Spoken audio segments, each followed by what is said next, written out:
Señores, hay una cantidad de temas que se exponen y que la forma que tienen las empresas, los gobiernos, la oposición, todo se mide con estadística. Y la estadística, los datos, y ahora más con el tema de la tecnología, es la forma de hacer todo.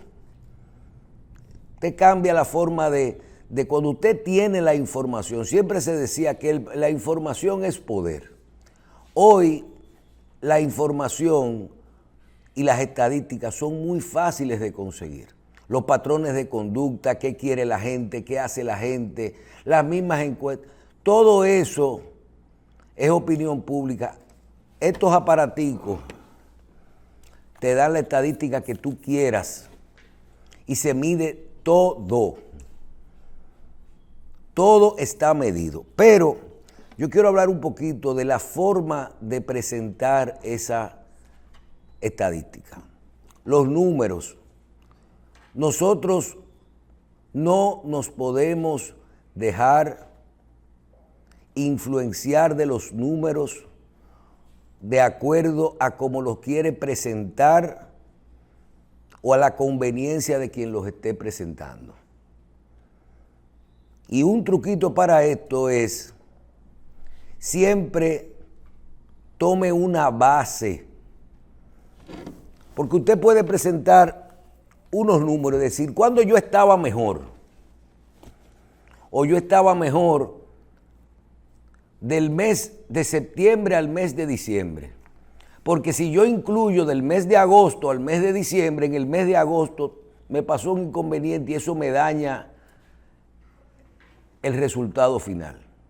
Recuerdo perfectamente una expresidenta de Brasil reciente que tuvo un problema, Dilma Rousseff. ¿Y cuál fue su pecado? Presentar unos números, la forma de presentación de unos números. La forma de presentación de unos números. ¿Cuál es el punto? Yo creo que nosotros debemos de siempre tomar bases que nos ayuden a identificar la verdad de los números que se nos están presentando.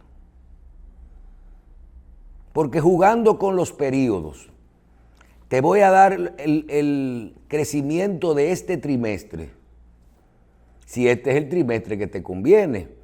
Voy a tomar la pandemia o no la pandemia como referencia. Tome siempre un indicador que sea sólido y que usted lo pueda tener como referencia para poder saber si todo eso que se nos presenta es verdad o no. La ficha técnica. No, un indicador. Yo me voy más claro, porque acuérdate que tenemos un programa para economistas. Los economistas saben perfectamente de que cuando un indicador o un número es claro, ¿verdad o no? Este no es una conversación para los economistas. Yo te hablo, por ejemplo, yo me endeudé más el año pasado. ¿Con cuánto tú te endeudaste? Con 5.700.000 pesos. Y tú anotas en un papelito, el dólar estaba al 57, son $100.000. Este año, yo debo 5.800.000. Usted debe 100.000 pesos más. ¿A cómo está el dólar? Al 58. Son $100.000. Usted no debe más ni menos. Usted debe los mismos dólares. Como si el dólar hubiera bajado al 56, usted debe los mismos dólares. ¿Qué fue lo que pasó? Y ustedes vieron a principio de año el liazo que se armó de opinión pública por cómo se presentó una estadística en la Seguridad Social cuando a dominicanos le dijeron que su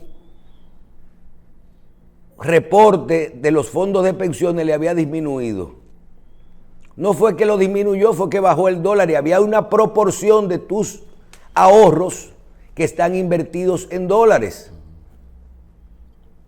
Entonces, eso ocurre con las estadísticas, ocurre con las fechas, ocurre con el valor del dólar, ocurre con el empleo. Ayer escuchaba al presidente de la República hacer una exposición sobre el empleo y el salario. Y son exposiciones que tú tienes y tú ves la cantidad de gente buscándole la quinta pata al gato. Y realmente, ¿qué es lo que hay que medir? Si más gente trabaja o si menos gente trabaja. ¿Cuántas personas trabajaban en República Dominicana antes de la pandemia? Tantos, formales, ¿verdad? ¿Cuántos hay trabajando hoy? No me mida los que se fueron con la pandemia que volvieron después. Entonces, usted tiene que tomar siempre un punto de referencia o un periodo que es el que a usted le sirva de verdad, su conveniencia. Mira, vi unos números ayer del aumento de sueldo. Señores, era tan sencillo como decir esto. ¿Cuál fue la inflación en estos 2 años? Tanto. ¿Cuántos fueron los niveles de aumento de salario? Tanto. ¿Cuánto era un salario en el 2019? $238. ¿Cuánto es en el 2021? $233. ¿Es suficiente? Esa no es la pregunta. Sabemos todos que el salario no es suficiente ni cuando usted gana 233, ni cuando gana 533, ni cuando gana 2033. Mira, a veces yo escucho al doctor hablar de lo que son los quintiles o la canasta familiar. Como tú la quieras programar la canasta. ¿Qué es la canasta familiar? Lo que gasta una familia en un mes. Una familia de 1, de 2, de 3 o de 4. Una familia donde trabaje 1, trabaje 2, trabaje en 3 o trabaje en 4. Entonces, todos esos indicadores son los que a ti te cambian el asunto. Lo importante es uno tomar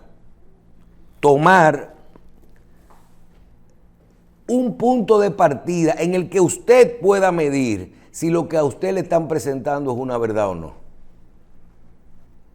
Porque lo otro se sabe. ¿Cuántas personas están en la seguridad social? Nada más hay que ver eso. ¿Cuántos dominicanos hay? 10.600.000. ¿Cuántos dominicanos tienen un seguro médico de una ARS? Casi 9 millones y pico. 10 millones. De esos, ¿cuántos son de la ARS estatal? 7 millones y pico. Y de esos, ¿cuántos son subsidiados? 5 millones y pico. Eso es un número, ¿verdad? Eso no hay que cuestionar. Después usted puede decir, esto es así, esto no me gusta, esto a mí me conviene, a mí me cubre, a mí no me cubre. Pero ese es otro tema. Y siempre se quiere cambiar las cosas. Nosotros mencionamos aquí los números y a veces no impactan tanto. ¿Cuántos niños dominicanos van a escuelas públicas todos los días? 2.200.000. ¿Cuánto es el presupuesto de educación? El 20% de los ingresos de la República Dominicana, no del presupuesto. ¿Cuántos empleados de la nómina estatal pertenecen al Ministerio de Educación? Yo te diría a ti que casi un 20%. Entonces, los números son fundamentales, pero vamos a tratar de tomar siempre un punto de partida para que estos números sean válidos y para que a nosotros nos sirvan de algo. ¿En qué? O en nuestras acciones o en nuestras decisiones. Porque a veces tú dices, yo voy a ver estos números para comprar algo. ¿Cuántas veces ese televisor va al taller. Y todo, entonces yo voy a comprar el que menos vaya al taller. Y eso en su íntima convicción, usted hace sus análisis con su información. Todo está en esto. Todo. Y no es preguntándoselo uno. Lo que usted no crea que está por ahí, usted se lo compra a los que están ahí. Que esa es otra cosa que no se sabe. La información válida que esto suministra no es la que está en Google. Es la información que usted llama a esa gente y le compra. Y le compra. Igual que para transmitir mensajes. Yo quiero que este comentario que estoy haciendo hoy, lo voy a editar y lo voy a promocionar en las redes sociales. Y ese comentario, yo solo quiero que llegue a Santo Domingo. Solo quiero que llegue a personas que tengan menos de 40 años. Solo quiero que lo reciban personas que vayan a universidades privadas y a colegios privados. Solo quiero que lo reciban personas que vivan entre la avenida Luperón y la avenida Máximo Gómez, y el Malecón y la avenida Autopista Duarte. Tú le dices, y solo se lo quiero dar a gente que tengan escolaridad. Y ese mensaje le va a llegar a quien yo quiera. Ese mensaje le va a llegar a quien yo quiera. Y va a incidir donde yo quiera. Por eso es que yo muchas veces ya no creo mucho en las encuestas presenciales. Y mira que parece ser que cuando se hacen bien, con esas famosas muestras de 1.200, 1.400 a nivel nacional, los números dan. Pero que a mí no me digan, miren, una encuesta abierta, en el sitio que tú la haces, hasta el día que tú haces una encuesta del mes, no es lo mismo hacer una encuesta en el supermercado un día 15 que hacerlo un día 14 en el mismo supermercado.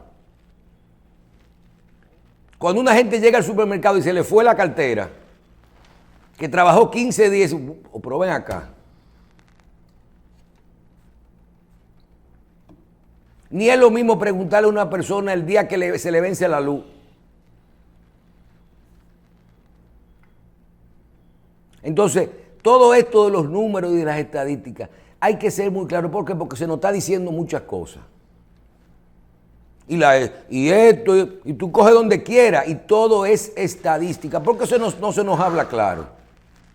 Y siempre hay una interpretación de las cosas. El contrato de Aerodón, ¿se podía o no se podía renegociar? ¿Qué dice el contrato? Que se podía renegociar. ¿Tiene peaje sombra o no tiene peaje sombra? Lo otro es un problema de interpretación para usted poder decir que le guste o no ese contrato. Porque al final del camino, mira, no es un problema de legalidad del contrato. Y estoy poniendo un ejemplo. La extensión, Leonel Fernández, la extensión del contrato de Aerodón, una forma de financiar la reelección. Era fácil decir, el contrato de Aerodón es ilegal. O no estuvo bien aplicado, no estuvo bien eso. En fin, hay muchas cosas que lo que tenemos es que saber por dónde nos las están diciendo y cuáles son esas estadísticas, la realidad de esas estadísticas o la realidad de la interpretación de las cosas. Por otro lado, de forma breve, quiero referirme a lo que está ocurriendo con el Ministerio de Educación y un supuesto contrato o unos contratos que el ministro de Educación, la universidad del ministro de Educación ha recibido por parte del INAFOCAN. Yo no iba a hablar de este tema, pero el tema de las contrataciones públicas está ahí. Las fechas están ahí. La ley de contrataciones públicas está ahí. Hay un tema con lo que tiene que ver con la opinión pública. Hay muchos problemas estructurales en el Ministerio de Educación, cosas que hay que resolver.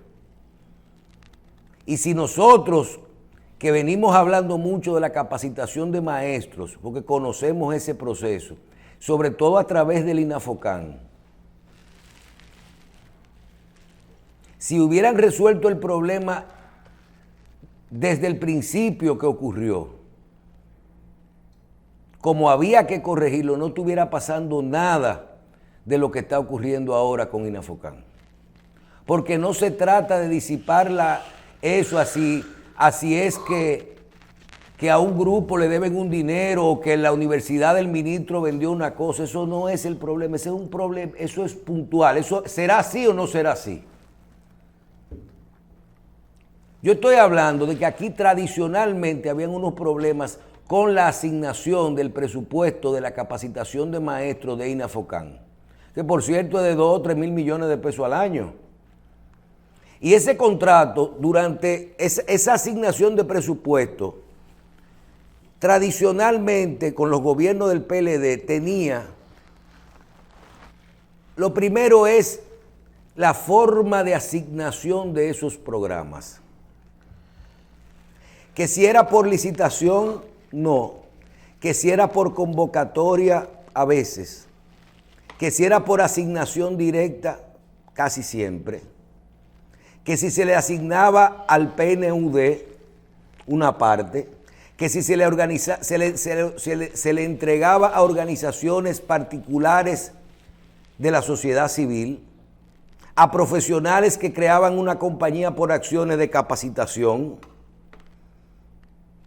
Y eso se hacía, nunca se hacían procesos de licitación, sino eran procesos de convocatorias o procesos de presentación, porque quien conoce la ley sabe muy bien que para usted, que cuando usted tiene un programa, algo suyo que usted presenta y califica, es un programa exclusivo. Es un programa, es su derecho que usted tiene, usted lo presenta y eso entonces no debe de ir a un proceso.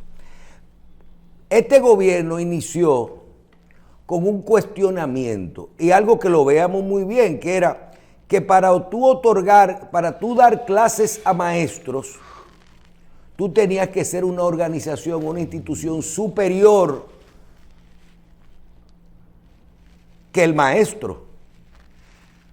Entonces, se comenzó a ver que todas las universidades o las instituciones de educación superior, lo que aquí se llama IES, son las que tenían que recibir esas convocatorias para poder entrenar a esos docentes. Eso provocó, inclusive por otras razones, también se elimina la participación del PNUD en muchas de esas obras. ¿Por qué? Porque lo que hacían era que se participaba a través del PNUD y profesionales utilizaban el PNUD como vehículo para la participación de esto. Y le daban los cursos al PNUD y a su vez era como usar el PNUD de escudo. Por eso ustedes ven que en el día de ayer, estoy hablando del pasado, pero mira la principal declaración del director de compra. No hay un contrato nuevo de esta gestión firmado bajo la modalidad del PNUD. Y estoy hablando a nivel nacional, porque aquí el PNUD se utilizó mucho y hizo un trabajazo, pero también en algunos sitios lo utilizaron mal.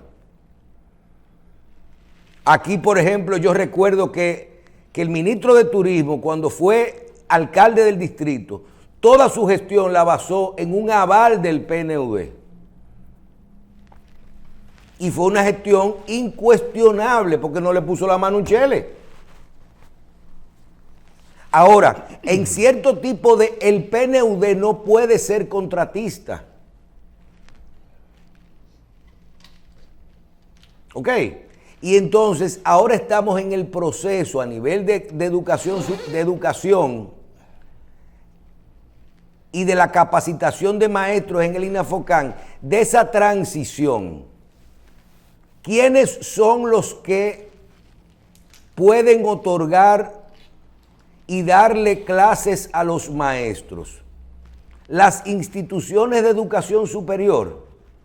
¿Cuál es el proceso o instituciones que estén avaladas para eso?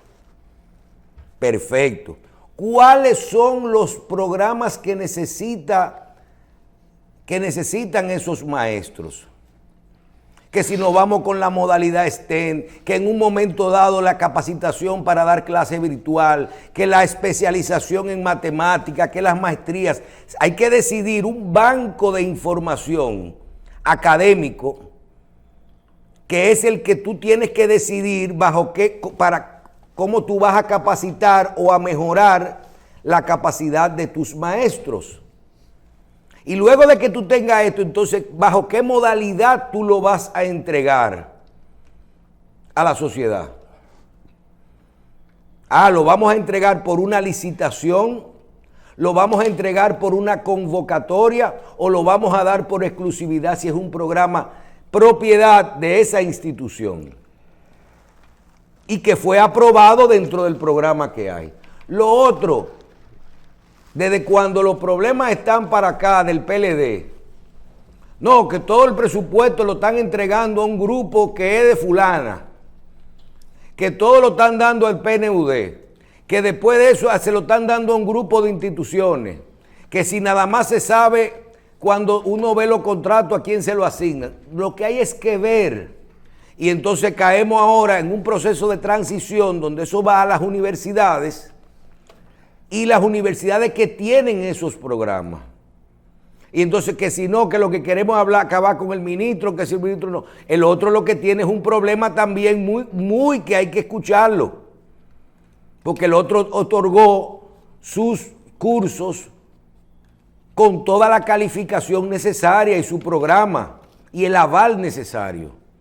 Ahora, ¿esos son los problemas del sistema? ¿Esos son los problemas del sistema? No.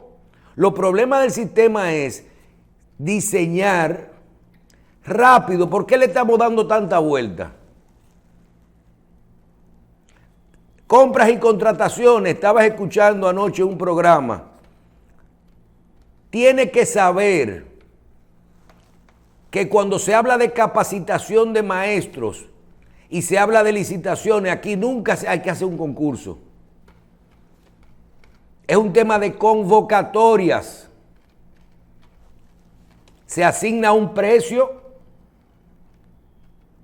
un costo de la inversión que hace el Estado por estudiante, 5,000 pesos por una capacitación en matemáticas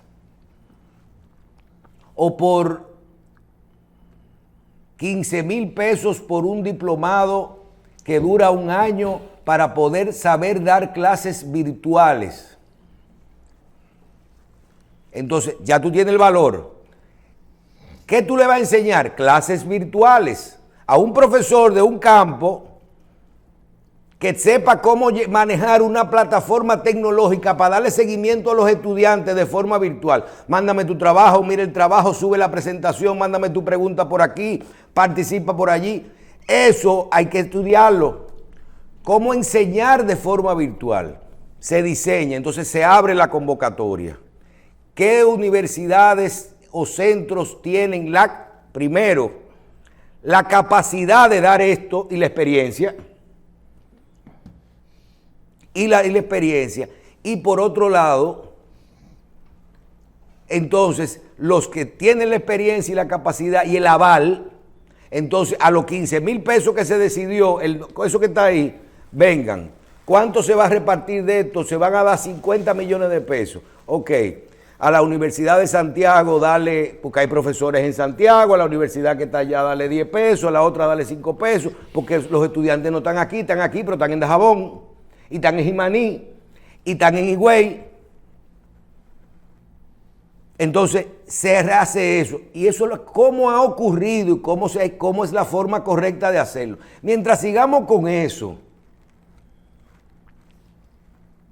y con los problemitas de los libros de texto, de que si, señores, que si es legal, que si no es ilegal, es cómo lo vamos a hacer, cuál es la forma correcta. Y que recordemos siempre que lo más importante es, primero, que mejore la calidad de la educación, el producto final de nuestro estudiante.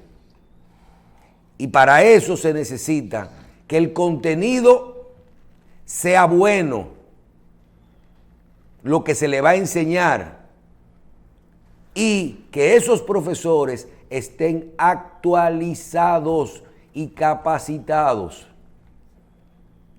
de acuerdo a lo que se le está enseñando.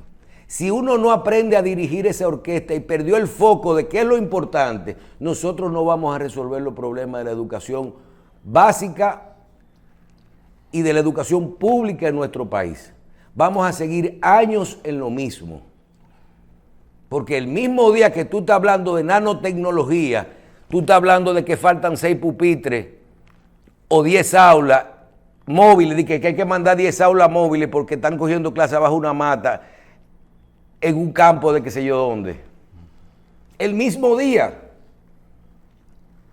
Entonces, hay que irse acoplando con el tiempo y haciendo las modificaciones del lugar. Pausamos.